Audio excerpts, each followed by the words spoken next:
A birra do teu filho não é exagero, é o cérebro dele desregulado e a alimentação tem mais a ver com isso do que você imagina.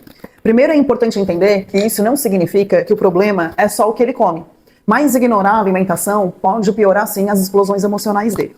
Hoje eu vou te mostrar por que algumas crianças têm explosões emocionais mais intensas, o que acontece no cérebro nesses momentos de explosões e como a alimentação pode influenciar diretamente nesse processo. O comportamento não nasce do nada, ele é resultado de vários fatores e a alimentação é um deles. Se você convive com uma criança que explode, você sabe que às vezes um não, ou até mesmo uma frustração, ou uma mudança de rotina, são suficientes para um choro intenso, para um grito, para uma irritação e até mesmo uma dificuldade enorme de se acalmar.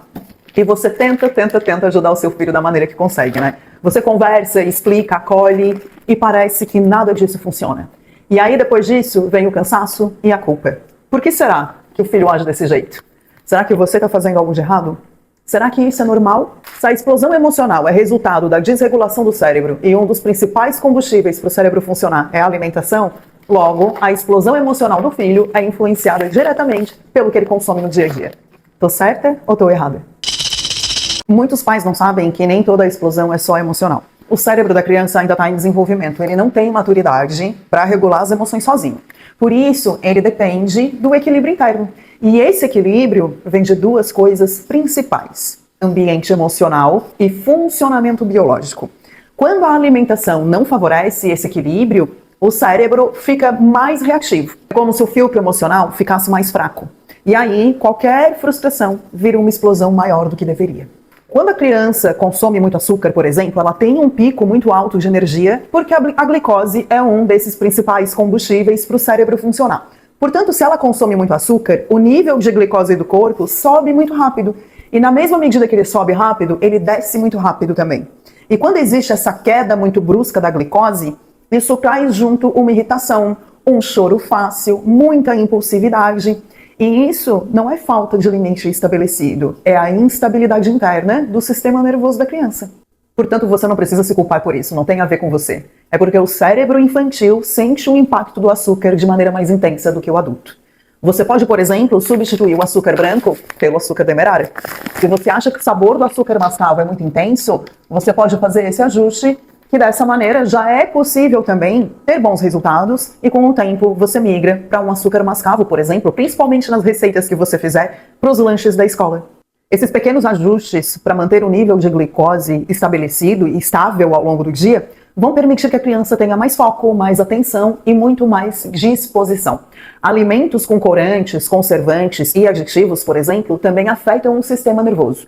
E isso também contribui para que a criança se sinta mais agitada, menos tolerante à frustração e tenha respostas mais intensas aos eventos que acontecerem ao redor dela.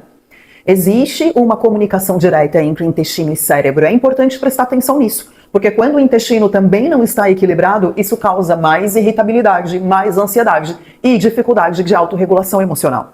Portanto, a criança não escolhe reagir com birra. É o corpo dela que está desregulado. Você pode começar observando, por exemplo, o comportamento do seu filho. Se pergunte: o que o meu filho comeu hoje?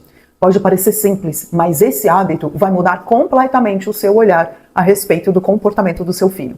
Reduzir estímulos alimentares que desregulam vão ajudá-lo muito no controle emocional. Porque o excesso de açúcar, os alimentos ultraprocessados e o consumo frequente de industrializados também ajudam nessa elevação dos níveis de raiva e na intensidade também dos surtos emocionais. Você não precisa cortar tudo da alimentação, mas você pode começar reduzindo, incluindo mais alimentos naturais, fazendo refeições mais equilibradas, mantendo uma rotina alimentar mais previsível também. Porque nem tudo é só comportamento. Se você olha apenas para a reação, você deixa de olhar para a causa do problema. Comportamento é sintoma. Qual é a causa do comportamento do seu filho? Aqui nós temos questões emocionais que estão fundamentando o comportamento e a alimentação também, que é muito importante nesse processo. Muitas vezes o teu filho não está tentando te desafiar. Ele pode apenas estar tentando lidar com algo que o corpo dele não consegue lidar sozinho. E quando o corpo está desalinhado, o comportamento também fica.